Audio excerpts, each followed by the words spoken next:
तीर्तोल block रे खुलम खुला चली मनरेगा दुर्नीति। सरकार सीना बदलिला किंतु ब्लॉक दुर्नीति उपरे लागी पारिला नहीं अंकुश। अंचलवासी तरफ तथ्य प्रमाण सहित ब्लॉक प्रशासन पाखरे जेते अभियोग हेले मध्य तदंत नहीं कि कौनसी पदक्षेप नहीं। सरकारी नीति नियम गुड़िक जमिति एही ब्लॉक रो प्रहसन पलटि जाइछि। कुहाଯାଉଛି ब्लॉक प्रशासन एभली दुर्नीतिखोर मनोभाव जोगु सरकार को ऊपर धीरे धीरे साधारण लोकंक भरोसा टूटिबाको बसिलानी। लोके कहउछंती ब्लॉक प्रशासन दुर्नीतिखोर मनोभाव जोगु सरकारी अर्थ को आखि बुझी हरिलुट करुछंती ठिकादार। एभली घटना देखिबाको मिलिछि जगतसिंहपुर जिला तीर्तोल ब्लॉक रो कटरा पंचायत रे। खुलम खुला सर्वसम्मुखें चली मनरेगा दुर्नीति। कटरा पंचायत एही मनरेगा दुर्नीति एवं जिला सारा चर्चार विषय पलटि जाइछि। कटरा पंचायत सरपंच स्वामी नारे होइछि संगीन अभियोग। मर्दोल गाँवर दिगी पोखरी उपरे एका बेले दुईटी कार्य होइथिबा दर्शाई सरपंच स्वामी पाखापाखि 9 लाख टंका हरिलुट करिसेंती बोली अभियोग करिसेंती स्थानीय बासिंदा। स्थानीय लोकंक अभियोग अनुसार एही पोखरी कार्यटी करुथिले सरपंच स्वामी। एमितिकी पोखरी कार्यर सूचना फलक लेखा होई नहीं किंतु बिल पेमेंट कर सारे ब्लॉक प्रशासन। गोटे कार्यर फलक थिबा बेले आउ गोटे कार्यर सूचना फलक लेखा नहीं। मेसीन परिवर्ते जॉब कार्डधारी लोकंक द्वारा मनरेगा योजनार कार्य कराजिबो बोली सरकारी नियम रहिथिबा सत्त्वे एठी किंतु बेआईन भावे जेसीबी मेसीन द्वारा एही कार्यटी को जेने तेने प्रकार निम्नमान भाव में करा जाइथिला। स्थानीय लोके एही बेआईन कार्यर फोटो वीडियो उत्तोलन करी प्रमाण सहित ब्लॉक प्रशासन पाखरे करथिले लिखित अभियोग। स्थानीय लोके प्रमाण सहित अभियोग करिबा परे मध्य ब्लॉक प्रशासन केउ स्वार्थ पई एही कार्यर बिल पेमेंट करथिले एकथा एबे बुद्धिजीवी महल रे प्रश्नवाची सृष्टि करिछि।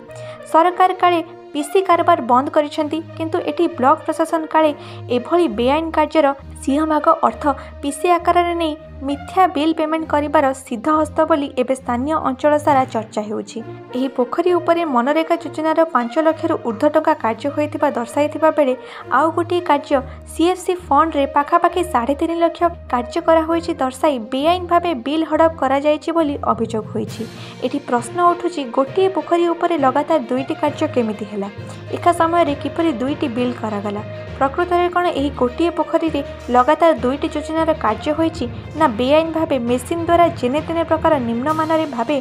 गोटे कार्य करते 2टी कार्यर बिल हड़प करा जाइछि ताहा तदंत सापेक्ष बोली बुद्धिजीवी महल रे चर्चा हेउछि। एही घटनार उच्च स्तरीय तदंत करा जिबा पई दाबी उठाइछन्ति स्थानीय लोके।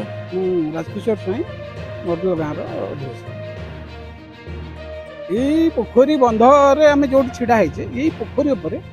दीटा बिल एककालीन केमती हो पार गोटे फलक रही आ गोटे बिना फलक या लिखित दिखाई आम एगुड़ाक सिग्नेचर करूँ वीडियो को देलु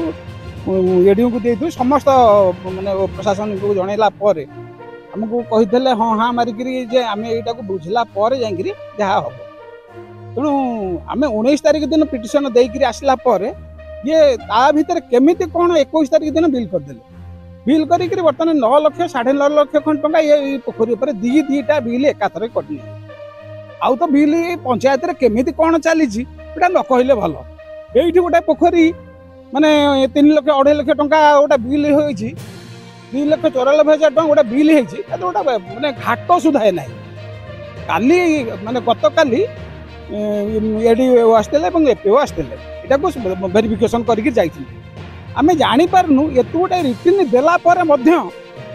प्रशासन केमिति कौन मिला भगत रे किछि पैसा खाई जाउंती वीडियो एपीओ कि एपीओ कि मिला भगत रे सब पैसा खाई जाउंती से कथा आमे किछि कहि पारनु एवं आमे प्रशासन को एमती माने आपनक माध्यम रे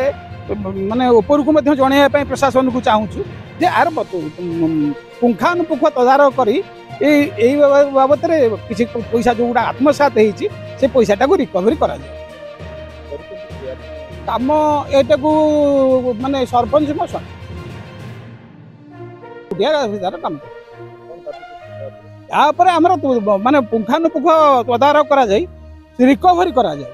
ए पैसाटा को रिकवरी करा जाय एवं आ भीतर किए किए संपृक्त अछंती सेहि मानको दोषी साब्यस्त करा जाय एटा होछि कथा जाय हमर आ अन्य किछि नै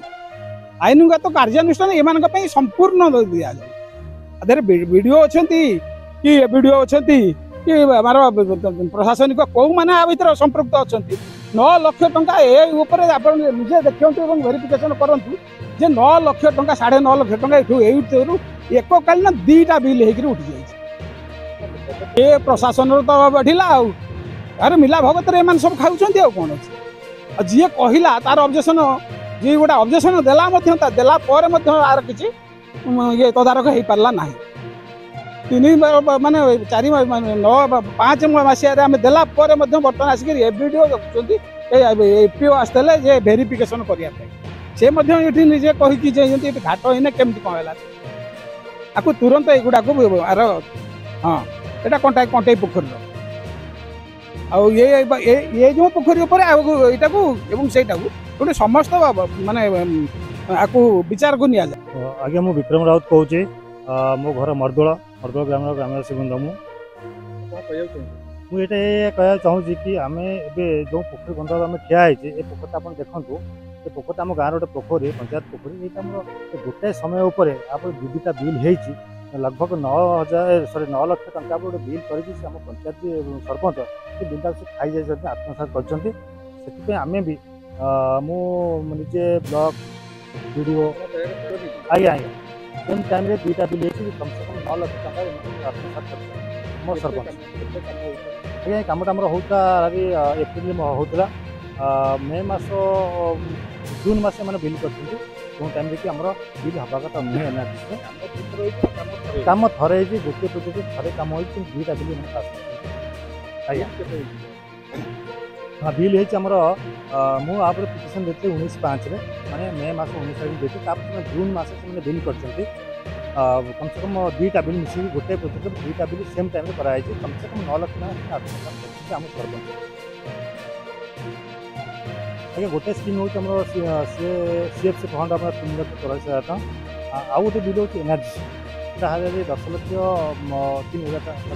ସେଟା ବିଲ୍ ଅଛି ଯାହାକି CFC ଫଣ୍ଡଟା 3,84,000 ସେମାନେ ବିଲ୍ କରିଦେଇଛନ୍ତି ଅଲରେଡ଼ି ପ୍ଲସ୍ 10 ଲକ୍ଷ ଟଙ୍କା ଏନ୍ଆର୍ଜିସି ଫଣ୍ଡ ସେମାନେ କିଛି ପୋଖରୀ କିଛି ନ କରି ସୁଦ୍ଧା ଇନକମ୍ପ୍ଲିଟ୍ ହେବା ସୁଦ୍ଧା ସେମାନେ 50% ବିଲ୍ ସେମାନେ ଉଠାଇ ଦେଇଛନ୍ତି ଅଲରେଡ଼ି। ଏ ଜିନିଷଟା ମୁଁ ସମସ୍ତଙ୍କୁ କମ୍ପ୍ଲେନ୍ କଲା ପରେ ବି ସୁଦ୍ଧା ଏଇଟା ହେଇଛି। ଆଜ୍ଞା ମୁଁ କରିଛି DRDO ଅଫିସ୍ BDO ପ୍ଲସ୍ ଆମର ଶାସକ ଦଳ ମନ୍ତ୍ରୀ ନେତା ଯେଉଁମାନେ ସେମାନଙ୍କୁ ମୁଁ କରିଛି ତାପରେ ସେମାନେ ମୋତେ ଆଶ୍ୱାସନା ଦେଇଥିଲେ BDO ବି ମୋତେ ନିଜେ ଆଶ୍ୱାସନା ଦେଇଥିଲେ ଆପଣ ଚିନ୍ତା କରନ୍ତୁନି ଏଇଟା ଆମେ ସେଇଟା ଭେରିଫାଏ ଆମେ କରିବୁ ଦେଖିବା ଆମେ କ'ଣ ହେଉଛି କିନ୍ତୁ ତାପରେ ବି ସୁଦ୍ଧା ସେମାନେ ସେ ବିଲ୍ଟାକୁ ଆଣିଛନ୍ତି ଆଉ ସେମାନଙ୍କୁ ଏବେ ପଚାରିଲା ବେଳକୁ ସେମାନେ କହୁଛନ୍ତି ନାଇଁ ଆମେ ଜାଣିନୁ ଲାଷ୍ଟ ଟାଇମ୍ ADO ଅଛନ୍ତି ସେମାନେ ମୋତେ କହିଛନ୍ତି କ୍ଲିୟର କି ନାଇଁ ଏବେ ବିଲ୍ ହେଇନି ଲାଷ୍ଟ 15 days ବିଫୋର୍ 15 ଦିନ ତଳେ ସେମାନେ ମୋତେ କହିଛନ୍ତି ଏ କିଛି ବିଲ୍ ହେଇନି କିନ୍ତୁ ତାପରେ ମୁଁ ସେଇଟାକୁ ଯେତେ ଅନଲାଇନ୍ରେ ଚେକ୍ କଲି ଦେଖିଲି ଯେ 5,01,112 ଟଙ୍କାର ବିଲ୍ ହେଇଛି ଏନ୍ଆର୍ଜିସି ଫଣ୍ଡ କିନ୍ତୁ ଆମର କାମ କିଛି ହେଇନି ଉପରେ ଇନକମ୍ପ୍ଲିଟ୍ ଏଇଟା ଆପଣ ଦେଖନ୍ତୁ ମୁଁ ଏଇଟା ଚାହୁଁଛି କି ଆମେ ଏତେ ଅବଜେକ୍ସନ୍ ଦେଲା ପରେ ପିଟିସନ୍ ଦେଲା ପରେ ବିଲ୍ଟା ହେଲା କେମିତି ମୁଁ ଗତ 19/5/2025 ମୁଁ ଅଭିଯୋଗ କରିଥିଲି ଆଜ୍ଞା ଅଭିଯୋଗ ପରେ 3 ଦିନ ପରେ ହେଇଛି ଆଜ୍ଞା ମୁଁ BDOଙ୍କୁ ଲିଖିତ ଆକାରରେ ଜଣାଇଛି ଆଜ୍ଞା DRDOରେ ବି ଲିଖିତ ଆକାରରେ ଜଣାଇଛି ପ୍ଲସ୍ ଆମ ଶାସକ ଦଳର ନେତା ଜିଲ୍ଲା ପ୍ରେସିଡେଣ୍ଟ ସେମାନଙ୍କୁ ମୁଁ ଲିଖିତ ଆକାରରେ ଜଣାଇଛି ସେମାନେ ମୋତେ ଆଶ୍ୱାସନା ଦେଇଥିଲେ କି ଆପଣ ଚିନ୍ତା କରନ୍ତୁ ଆମେ ଏ ବିଷୟରେ ଭେରିଫାଏ କରିବୁ ଆମେ ଯାହା ବି ଗୋଟେ କରିବୁ କିନ୍ତୁ ସେମାନେ କିଛି କଲେ ନାହିଁ ଆଉ ମୁଁ ଏଇଟା ଜାଣିପାରୁନି କି କିଏ ସମ୍ପୃକ୍ତ ଅଛନ୍ତି ଆମକୁ ଆଶ୍ୱାସନା ଦେଲା ପରେ ବି ସୁଦ୍ଧା ଆମ ଗାଁର ଏତେ ବଡ଼ ଫଣ୍ଡ ସେମାନେ କେମିତି ଆତ୍ମସାତ କରିଦେବେ କିଛି ଲୋକ ଓନ୍ଲି ସରପଞ୍ଚ। ଜଗତସିଂହପୁରରୁ ଭାନୁଶଙ୍କର ରାଉତରାୟଙ୍କ ରିପୋର୍ଟ ଓଡ଼ିଶା ଏକାମ୍ର ଲାଇଭ୍।